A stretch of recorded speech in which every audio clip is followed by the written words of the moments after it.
नमस्कार दोस्तों, आज हम एक बहुत ही अमेजिंग सीरीज की शुरुआत करने वाले हैं और जिसमें हम इंग्लिश के वन वर्ड सब्स्टिट्यूशंस के बारे में जानकारी लेंगे। और ये आपके लिए एक बहुत ही प्रॉपर प्लान सीरीज होगी। और हम आज पढ़ेंगे गवर्नमेंट सरकार यानी कि राज्य सरकार या सरकारों के सिस्टम्स के बारे में।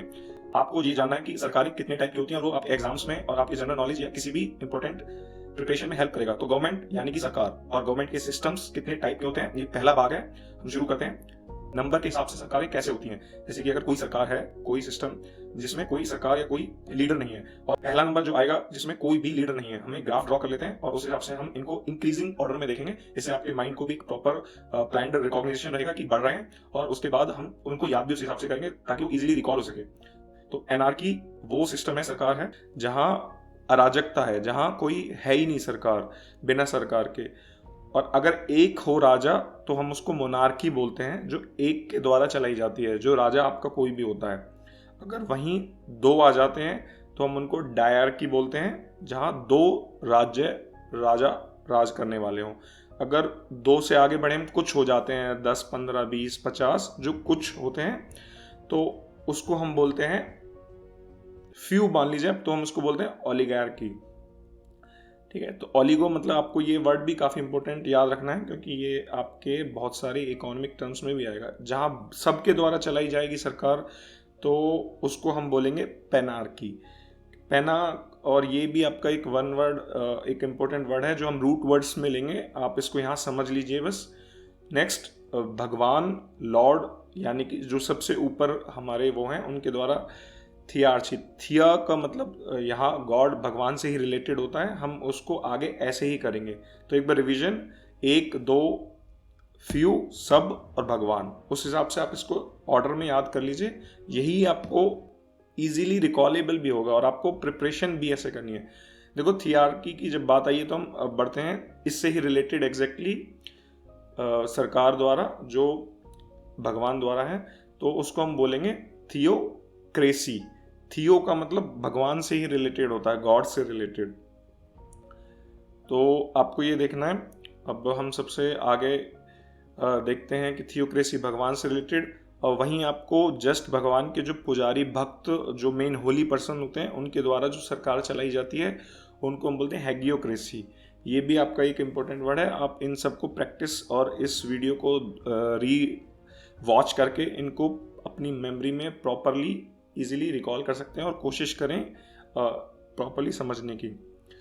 नेक्स्ट देखो, मोनार्की की बात हुई है तो हम उससे रिलेटेड ही देखते हैं ऑटोक्रेसी, डेस्पोटिज्म।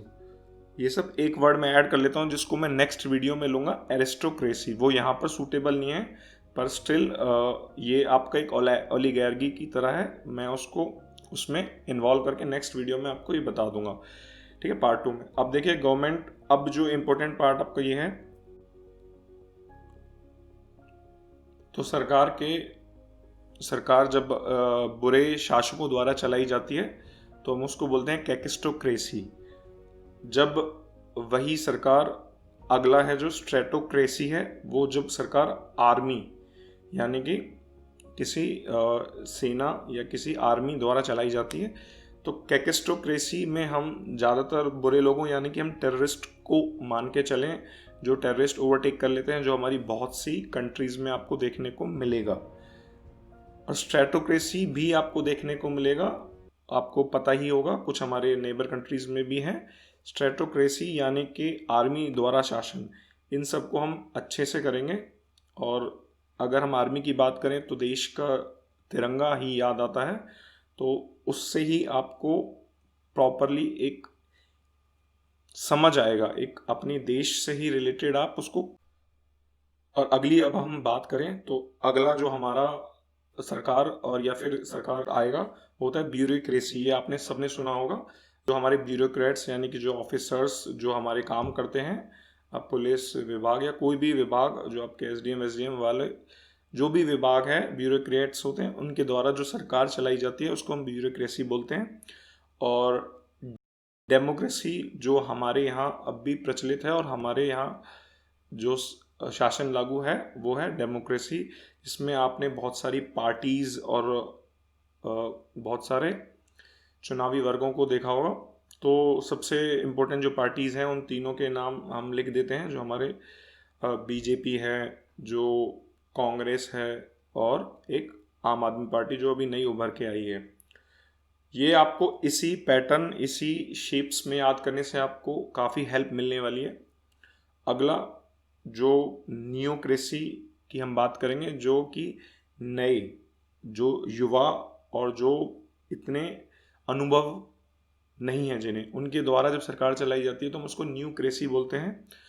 लेकिन उसके ही विपरीत जब बुजुर्गों द्वारा या फिर जिनको काफ़ी अनुभव है चीज़ों का, उनके द्वारा जब सरकार चलाई जाती है बुजुर्गों द्वारा, उसको हम गेरोंटोक्रेसी बोलते हैं।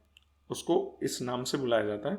Old people bye senior citizens by old man, यानी कि बुजुर्गों द्वारा सरकार। अगला जो हमारा सिस्टम तंत्र है वो ब्यूरोक्रेसी के नीचे तक, यानी कि प्लूटोक्रेसी। प्लूटोक्रेसी आप मान लीजिए कि रिच जो धनी वर्ग है उनके द्वारा जो सरकार चलाई जाती है उसको हम प्लूटोक्रेसी बोलते हैं। मतलब जो धनवान लोग हैं जिनके पास पैसे की कोई कमी नहीं है और जो कितना भी पैसा खर्च कर लेते हैं, और ज़्यादातर हमारा पॉलिटिक्स में, हमारे शासन में इसका बहुत प्रभाव पड़ता है, जो लॉबी होती है। और ब्यूरोक्रेसी एक तरीके से पैसा बनाना, पैसा इकट्ठा करना, इसका एक बहुत इम्पैक्ट है। नेक्स्ट है हमारा ऑक्लोक्रेसी, जिसको मैं तोड़कर लिखूं तो OCHLO क्रेसी बोलते हैं। और ये हमारी जो है वो पब्लिक, यानी कि हमारे जो भीड़ है उसके द्वारा जो सरकार चलाई जाती है, हम उसको ऑक्लोक्रेसी बोलते हैं। और ये मैंने तोड़ के इसलिए लिखा है ताकि आपको ये इसी तरीके से समझना है कि ऑक्लोक्रेसी होता क्या है। तो जो भी भीड़ है, जैसे कि मान लीजिए 50 बंदे, कोई भी डेमोक्रेटिक पार्टी होती है, यहाँ पे 50, 5,000, 5 लाख तक इकट्ठे हो जाते हैं और वो भीड़ चलती है उस पार्टी को सपोर्ट करने के लिए। तो एक तरीके से उनका बहुत प्रभाव होता है। तो हम इसको ऑक्लो को बस तोड़कर ओ चलो और ओ चलो लिखें ताकि ये हमारे लिए इजीली रिमेम्बरेबल एंड रिकॉलेबल भी रहे। ठीक है, अब हम इन सबको करने के बाद एक बार रिवीजन करते हैं। और रिवीजन करने का मतलब ये है कि इन सब में आपकी एक जान होनी चाहिए, आपको ये समझना है कि ये कैसे क्यों लिखे गए हैं और उनको इसी हिसाब से रिवाइज करना है ताकि आपका एक ही बार में टॉपिक फिनिश हो जाए। तो अब आपको ये देखना है। सबसे पहले हम ओ चलो क्रेसी, देखो इनमें जान डालने का मतलब ये सारे पॉलिटिकल पार्टीज की रैली की तरफ इन्हें लुभाया जाता है तो भीड़ चलती है। और अगर हम बात करें कैकेस्टोक्रेसी और स्ट्रेटोक्रेसी, तो आर्मी हमेशा इनका सफाया करती है, जो वेस्ट रीजन होती है इनके ऊपर बॉम्ब गोले उड़ा के अपनी तोपों से इन्हें ख़त्म करती है। और यही हमारे लिए सबसे बेहतर है कि ऐसे लोगों को हटा दिया जाए, ख़त्म करें। सेना के शासन को हम स्ट्रेटोक्रेसी बोलते हैं, शैतान के शासन को हम कैकेस्टोक्रेसी। ब्यूरोक्रेसी नौकरशाही को बोला जाता है और डेमोक्रेसी प्रजातंत्र को बोला जाता है। वहीं हम अब इनको एक बार रिवाइज कर लें। एनार्की, मोनार्की, डायर्की, ओलिगार्की, पेनार्की, थियरकी और तानाशाही ऑटोक्रेसी और डेस्पोटिज्म को बोलते हैं। बट आपको ये याद रखना कि एरिस्टोक्रेसी ये यहाँ पर सूटेबल नहीं है, इसको हम नेक्स्ट पार्ट में लेंगे। तो ये आपका एक आज का पूरा सेशन है, आप इसको समझिए और कोशिश यही कीजिए कि आप इसको 2 या 3 बार देख के रिवाइज करते रहें। और ये आपका कंप्लीट एक जो 5 से 4 टॉपिक्स हैं 1 वर्ड के, वो उसमें पूरे अच्छे से बता दिए गए हैं। और आप इस चैनल को सब्सक्राइब और शेयर करें और एक सपोर्ट दें ताकि ऐसी वीडियोस में आपको काफ़ी ज़्यादा जल्दी लाया जा सके और आपके लिए इंपॉर्टेंट पार्ट ये आपका क्लिक करेगा। तो आप इस चैनल को सब्सक्राइब और शेयर करें। धन्यवाद।